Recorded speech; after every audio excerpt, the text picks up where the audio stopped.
Alors, nous arrivons au terme de ce forum international qui a été réellement une richesse de débat.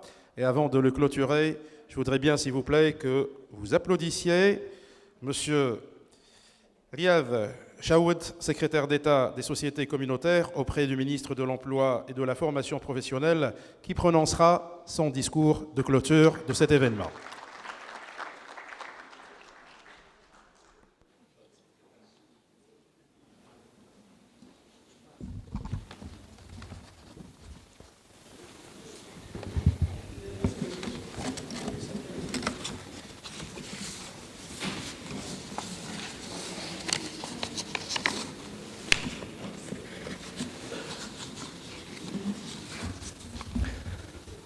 Madame la directrice générale de l'ANITI, honorables partenaires, invités et participants, au terme de notre conférence internationale Service public de l'emploi et l'entrepreneuriat, challenge pour un développement économique inclusif et durable, permettez-moi de réitérer tous mes sincères remerciements pour votre forte mobilisation et votre participation effective et active durant les 2 jours de la conférence. Je tiens par la même occasion à féliciter les organisateurs pour la thématique choisie et rendre hommage à tous les panélistes pour leurs exposés de très haute qualité. Mes remerciements vont aussi aux participants pour leurs interventions qui ont été à la hauteur des attentes et qui témoignent de l'intérêt accordé au sujet de notre conférence. Et j'espère que notre conférence a pu offrir un espace d'échange et de convergence de très haut niveau sur un sujet fondamental, à savoir le soutien du service public de l'emploi au développement de l'entrepreneuriat. J'espère notamment que notre conférence a permis à nos honorables participants de partager des idées nouvelles et des approches collaboratives qui vont permettre d'identifier des bonnes pratiques et des nouvelles idées pour s'enrichir mutuellement et de produire des recommandations porteuses de valeur. Honorable assistance, dans ma nouvelle fonction, je souhaite partager avec vous le mode entrepreneurial des sociétés communautaires qui vise à instaurer un nouveau modèle économique inclusif et durable. La question de l'adoption d'un nouveau modèle de développement a fait l'objet de plusieurs débats et rencontres depuis des années en Tunisie. La majorité des experts et des économistes ont insisté sur l'importance de procéder à des réformes permettant de revoir le modèle économique existant par l'instauration d'un nouveau modèle économique ayant pour objectif de mettre en exergue la justice sociale et la répartition équitable des richesses. Les sociétés communautaires se présentent alors comme une des solutions innovantes qui se base sur le développement local et régional, conformément à la volonté collective en réponse aux besoins des citoyens, en tenant compte des spécificités des régions, permettant l'exercice collectif de l'activité économique. Les sociétés communautaires se reposent sur des valeurs universelles, à savoir la cohésion et l'utilité sociale, la coopération, la solidarité et sur des principes tels que la personne est au cœur de l'économie et de ce fait, le projet est réalisé au service d'un collectif et non au service de l'intérêt d'une seule personne. La priorité de l'être humain est la valeur du travail collectif, le fonctionnement démocratique, la bonne gouvernance basée sur les principes de transparence, d'efficacité et de responsabilité pour garantir la viabilité économique et les avantages sociaux.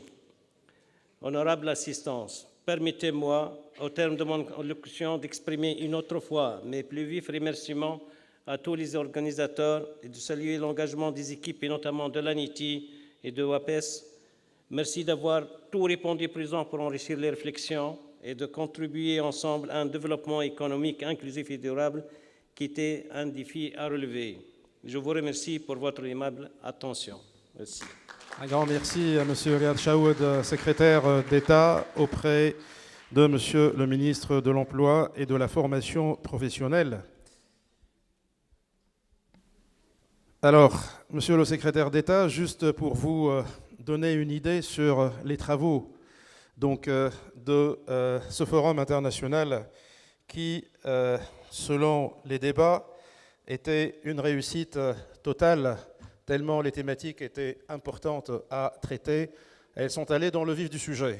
On n'est pas resté peut-être sur des considérations purement théoriques, mais c'était des questions fondamentalement importantes pour la transformation des services publics de l'emploi.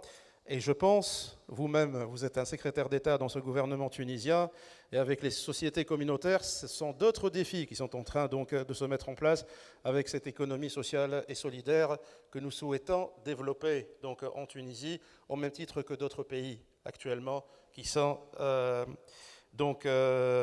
friands, je dirais, de cette économie.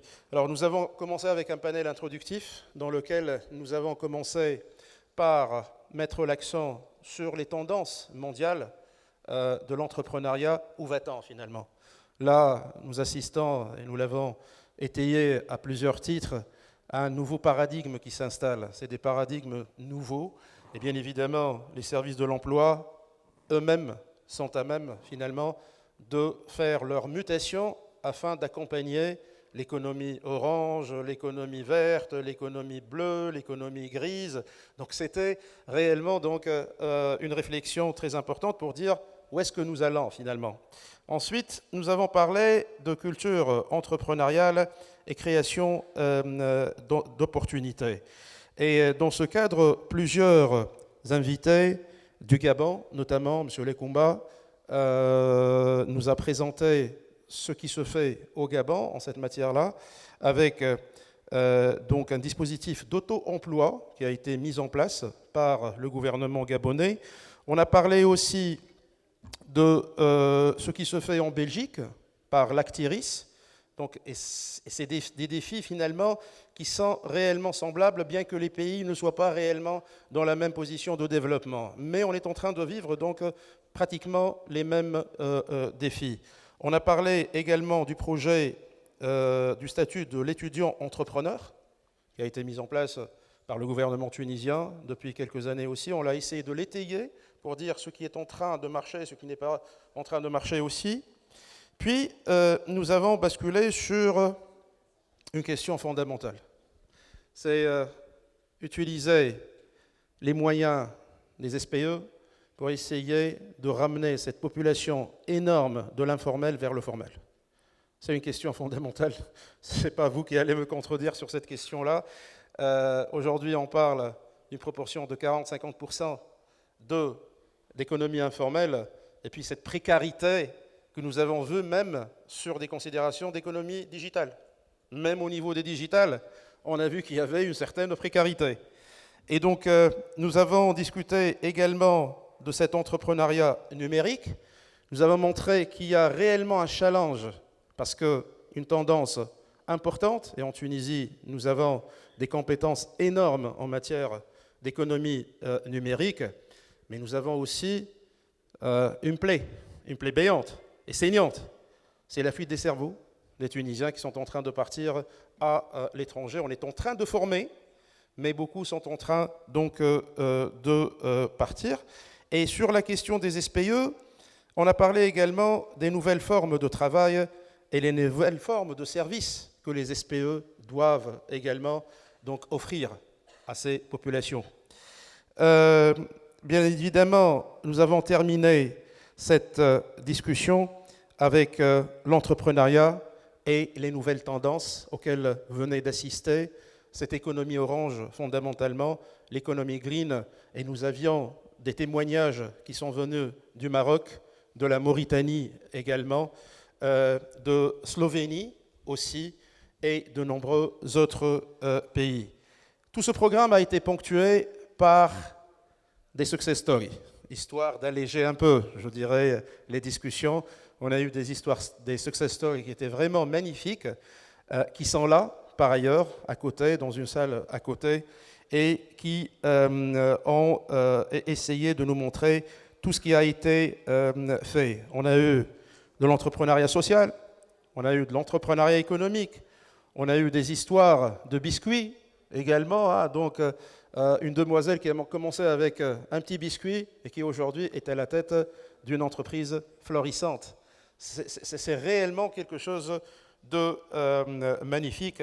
En plus, et je termine avec ça, j'espère ne pas avoir été lent, cette question, donc aussi, nous avons regardé 10 start-upers qui ont pitché ici devant nous avec des solutions très, très innovantes. Donc voilà, j'espère ne pas avoir été lent. J'ai essayé de vous faire un petit brief donc, sur ces 2 journées-là. J'étais vraiment ravi de vous accompagner durant ces 2 journées. J'espère vous retrouver, mais Madame Ferihan souhaiterait peut-être prendre la parole quelques minutes. Pas quelques minutes, quelques secondes. 10 secondes. Merci. Merci pour la présence, pour votre présence, pour votre participation active à cette conférence.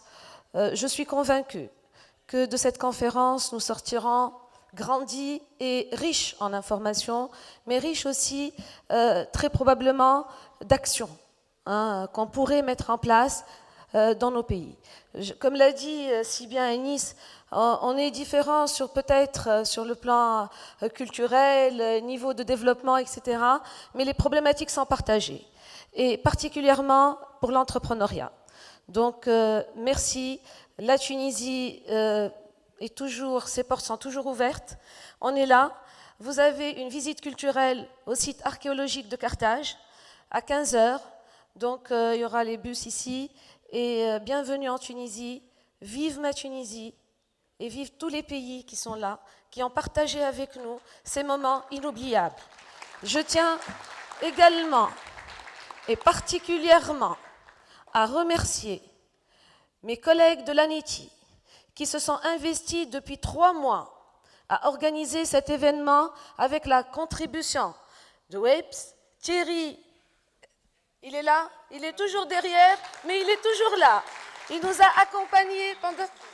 Oui, il nous a accompagnés pendant 3 mois. Merci aux équipes de l'ANETI, merci à l'engagement des ressources de l'ANETI. Et voilà, et vive la Tunisie. Merci. Alors, Madame Ferihan, au terme de ce forum, j'ai 2 peut-être propositions à vous faire. D'abord, si vous avez besoin de télécharger toutes les présentations, vous avez dans le dos de votre badge, un QR code. Donc, si vous scannez ce QR code-là, vous allez avoir toutes les présentations que vous avez regardées durant ces 2 journées. Ensuite, je vais inviter Monsieur le secrétaire d'État à faire une photo de famille avec les organisateurs, tout le personnel de l'ANETI et le WEPS, Thierry et toutes ses équipes.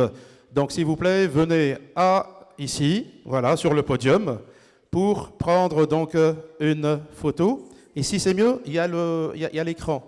Il y a l'écran, c'est pour... Je pense que ça pourra aller. Hein. Les organisateurs, donc l'ANETI et puis le WAPES. L'ANETI. Il y a du monde de l'ANETI. Hein. Oui, il y a du monde. Hein.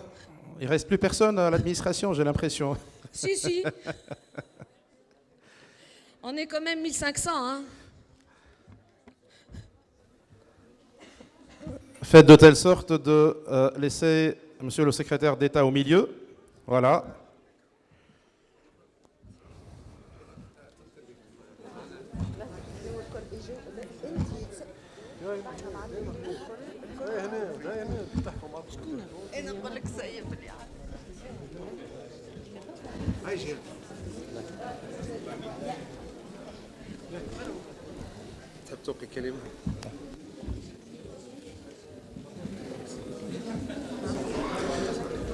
Alors, je vais demander également aux participants de nous rejoindre. Je ne sais pas comment on va faire, mais les participants aussi.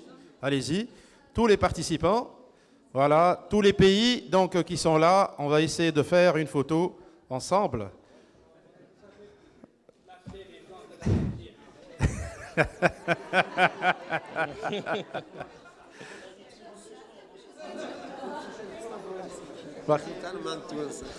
Alors, il y a uniquement Jiva. Jiva is not going to come with us, but I will try to help you to come.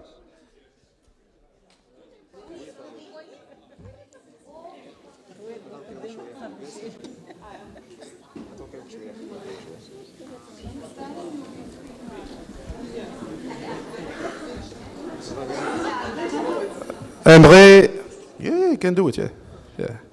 Kate also, Emre. Yeah, you come also.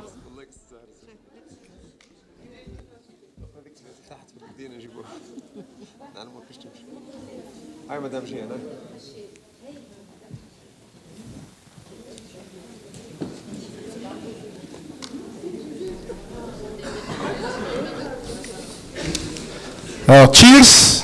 Cheers, voilà, souriez, on va vous prendre en photo, voilà, faites-vous beau et belle.